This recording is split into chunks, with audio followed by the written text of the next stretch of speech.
Hello, everyone. Welcome to Cultural Legends and Storytime. My name is Alec Vieira, and I'll be your instructor for this class.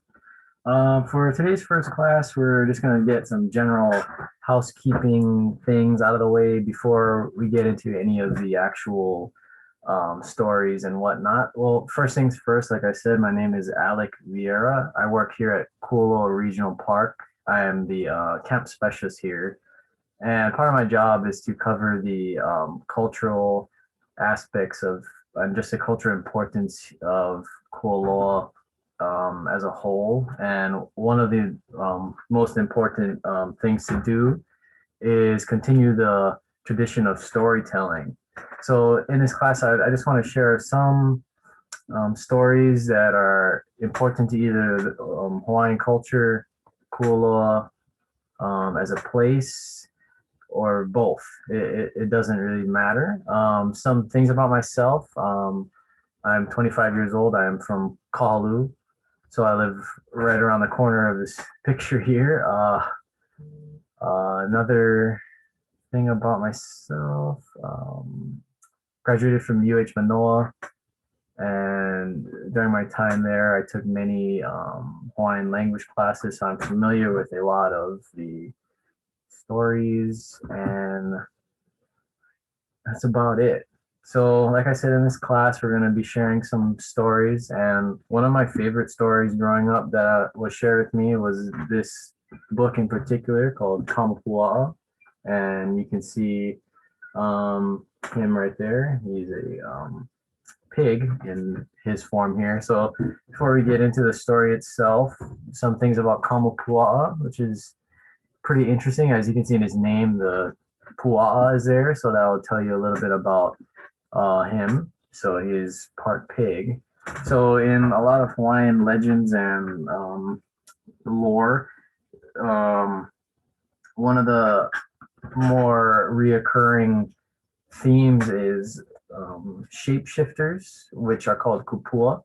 So they're a reoccurring aspect in Hawaiian stories, and Kamapua'a has to be the most famous shapeshifter there is alongside of Maui, but most people don't think of Maui as a shapeshifter.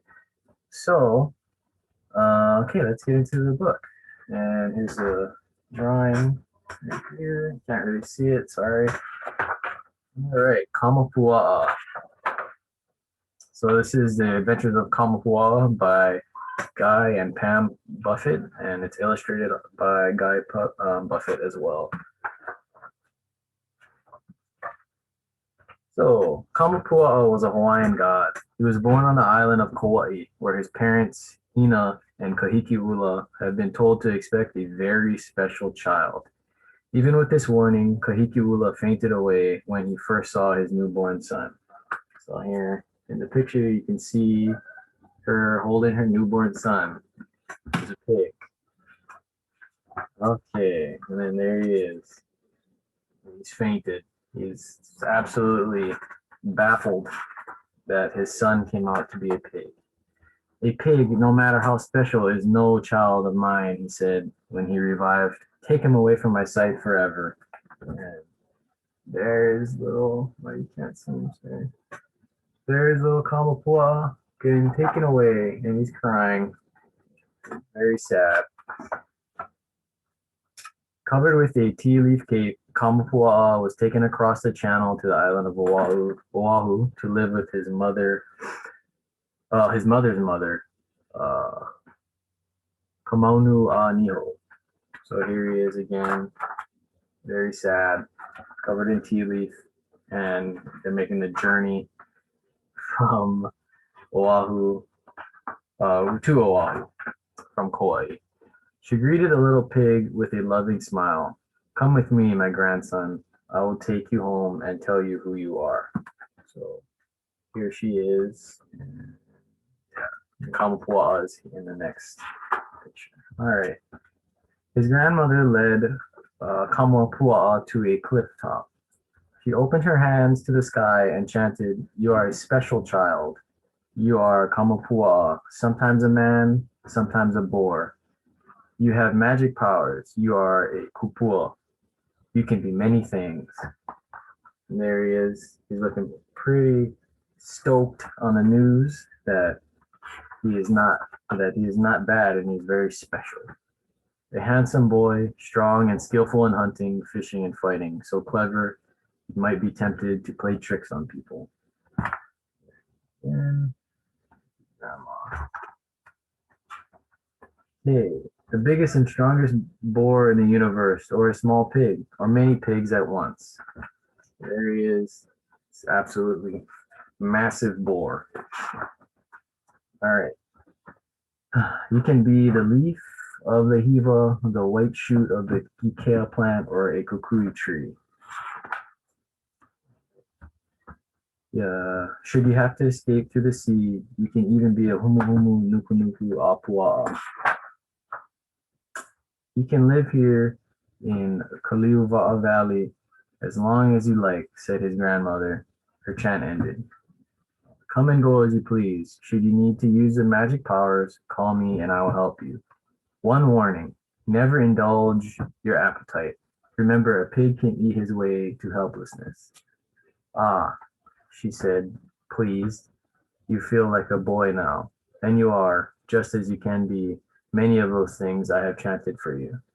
So there she is, and there he is, sitting down in the form of a boy. Next morning, Kamapua'a climbed the hill that overlooked Chief Olopuna's village in Punalu'u. So many chickens down there, said the pig boy with a sly, hungry grin. You can't see him, but he's overlooking Chief Olopuna's village and just looking at the chickens. That night, when he crept down to steal some of the village chickens, Kamapua'a saw a big, fierce rooster, Chief Olopuna's prized possession. There he is. There's a rooster.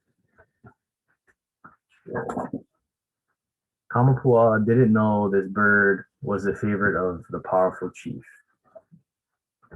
There's a powerful chief. There's a bird. Yeah.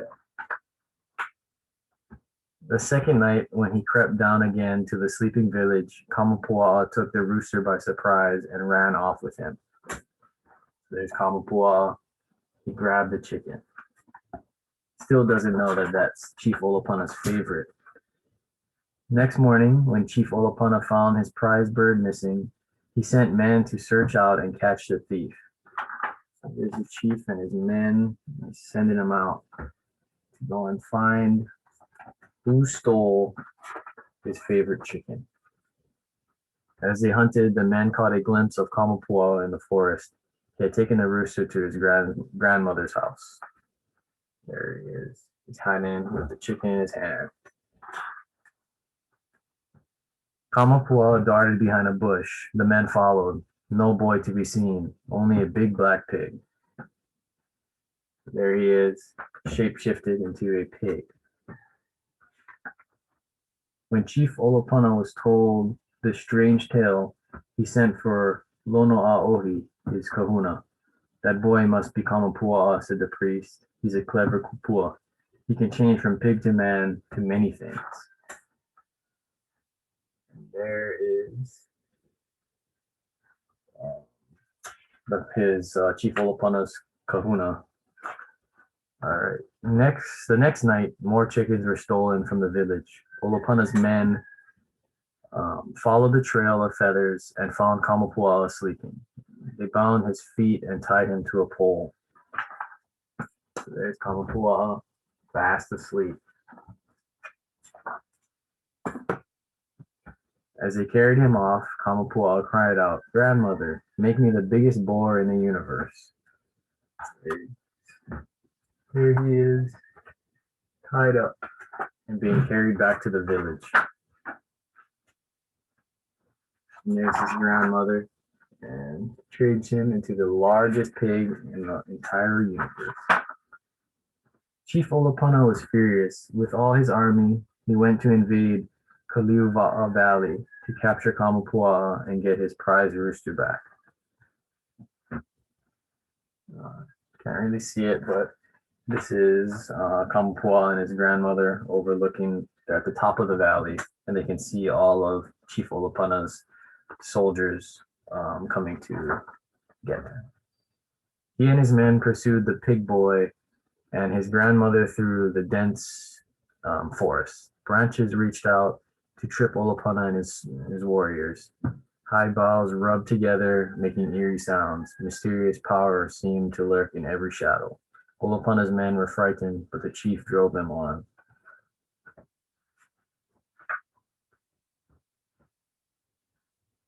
At the head of the valley was a steep cliff.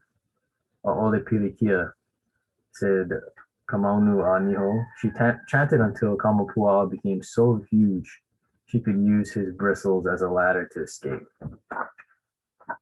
Her chant made him so big, and you can see her climbing him up on top of him to escape. And there he is at the end of the valley, allowing his grandmother to escape to the other side. Kamapua'a dragged himself up over the cliff. His back gouged a deep rut in the stone. Out gushed sacred falls, which can still be seen on windward Oahu. So there is Sacred Falls. The giant pig and his grandmother fled to Wahiawa, where they had relatives, and where the rooster was hidden away. At first, Kamapua'a's size frightened everyone. His grandmother explained that the boar was a cousin from Kauai. Soon, the children were all playing with Kamapua'a, climbing on him and tickling his snout.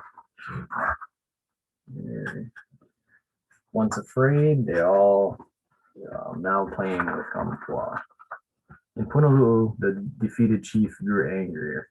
He called for a new kahuna, a Kauai priest said to know the secret weakness of Kamapua'a. And there they are, plotting to find a way to defeat Kamapua'a. Chief Olopana had his old kahuna, Lono Aohi, tied to a stake. When I capture him, I will sacrifice you and the pig boy together. Malai, the new kahuna, first had Olopana move his entire village to Wahiawa. So this new kahuna had them uproot the entire village from Punalu'u all the way to Wahiawa, which is on almost the completely other side of the island. So here they are making that journey by foot. Okay. In a clearing near Kamapua'a's relatives, Malai had the chief men gather an enormous pile of food, fish, chickens, ava, banana, taro, everything to tempt a giant pig's appetite. So there they are, trying to lure Kamapua'a all to all the food that they have gathered. The scent of the food soon led Kamapua'a to the clearing. He ate and ate until there was no more. He was so full he could not move. He was so full he could not make a sound. So there he is, chomping away at all the food that was left there for him. Olopana's men leapt from their hiding places and bound him. Kamauna Niho tried to help by making her powerless grandson smaller, but Malai was ready for her tricks. He had the men keep tightening the ropes. Here's Kamapua'a with the men tightening the ropes around him as he lays fast asleep. Kamapua'a was placed on the sacrificial altar with the old kahuna. They were to die at dawn. All night, the constellation of the boar gazed down at them. That is a good sign, said Lono Ao'i, hopefully. There's the constellation of the boar looking down at them. At dawn, Chief Olopana and his men entered the temple. They knelt before the altar where the two captives lay. Kamapua'a had regained his strength, but pretended he was still helpless.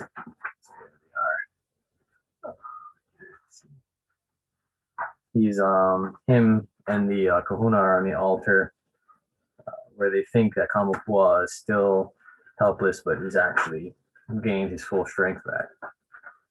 Suddenly, with a tremendous roar, he became an eight-eyed, eight-legged monster with long, shining teeth. And there he is in all his glory, looking terrifying. There he is again.